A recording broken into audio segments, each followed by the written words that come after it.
23 సెకండ్స్లో మన శరీరంలో ఉన్న రక్తపు ప్రతి బిందువు అవయవాలన్నిటికీ చేరి ఆక్సిజన్ అందించేసి మళ్ళీ మురికట్ట తీసుకొచ్చి దాన్ని శుభ్రం చేస్తే మళ్ళీ తీసుకెళ్తుంటే ఆ రొటేషన్లో మనం ఆరోగ్యంగా చేతులు కాళ్ళు కదగలుగుతున్నాం.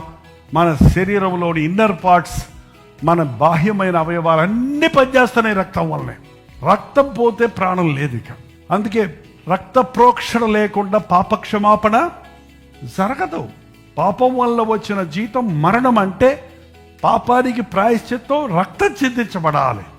అది నీ రక్తము నా రక్తం అయితే కలుషితమైన రక్తం.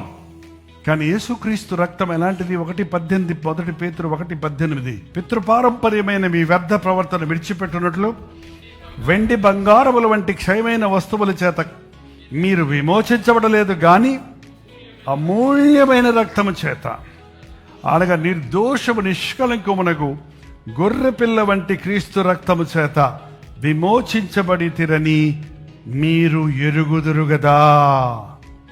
క్రీస్తు రక్తములో ఉన్న శక్తిని గుర్తించడం లేదండి. ఏదో యేసు రక్తం జయము జై జై యేసు అని కొన్ని పాటలు పాడుతున్నామేమో, కానీ యేసు నామములో, యేసు రక్తములో ఎంత గొప్ప పాపక్షమాపణ ఉన్నదో ఒక వ్యక్తి అనుభవిస్తే ఆ సిలువయందు అతిశయిస్తాడు. సిలువ చెంత ఎప్పటికప్పుడు తన హృదయాన్ని కుమ్మరిస్తాడు.